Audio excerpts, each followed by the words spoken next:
Welcome once again to yet another episode of Better Than Before in the evening.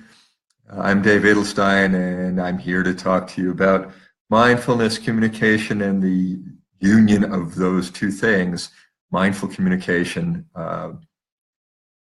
communicating to develop and improve our relationships, strengthen and deepen our connections.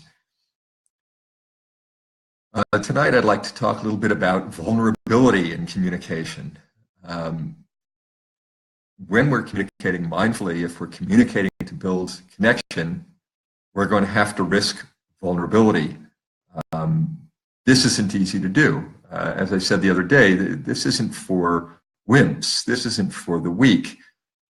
You have to be prepared to take risks. And if we're going to really connect with another person, if we're going to have to allow them to know us, and not just the nice part, not just the heroic part, not just the knight in shining armor, Prince Charming part, or Princess Charming part, we're going to have to expose our weaknesses, our fears, the parts that embarrass us, perhaps the parts that shame us, if we're really going to be a real person to the person we're trying to connect with. In order to form deep connection, it has to be a relationship between two real people, not two disguises, not two pretend people, not two parts that we're playing. This is where it gets real. This is where a relationship becomes something valuable and profound, where the pretenses are dropped and we really admit who we are to another person. And to do that, we have to be vulnerable. We have to take chances. We have to reveal elements of ourselves that perhaps in ordinary life we keep hidden.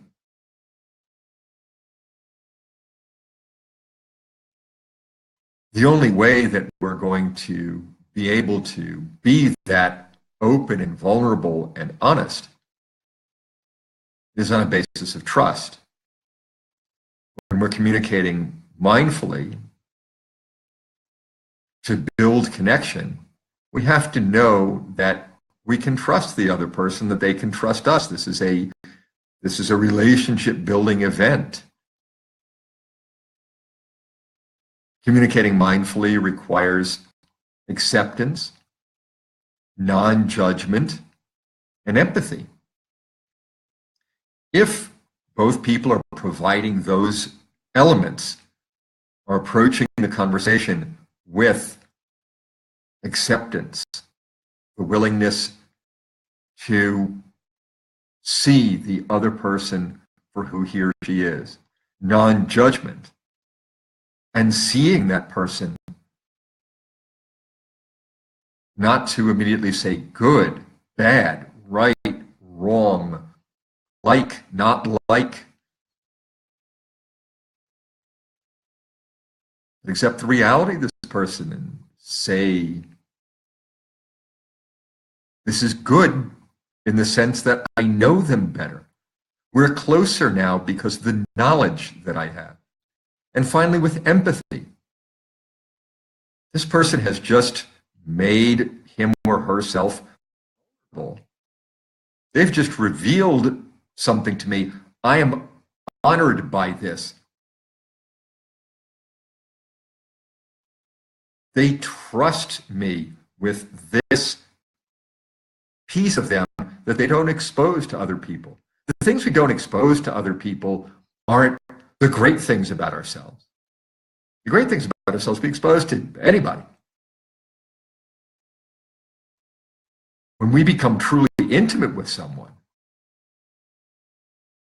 we start revealing the things that are not so great. That's what makes two people real to each other.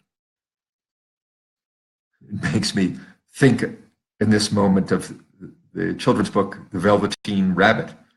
When do you come real? When do you become real? Not when you're all new and fluffy, but when you're damaged and worn away through intimacy, through communication, through caring, through vulnerability, through struggle. Yeah, that's when you become real to the other person.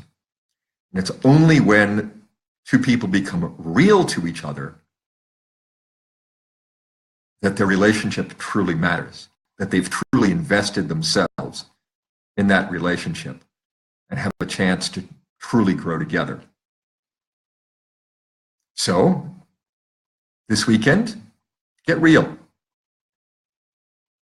Be vulnerable. Try things that you don't ordinarily try. Show that you're not perfect. Not in a gross way, but in a way of admitting, this is me. These are my limitations. I work on them, but they're there. And see how that changes your relationship. See what effect that has. See if you can handle being real. Good evening. Pleasure as always. See you again tomorrow night.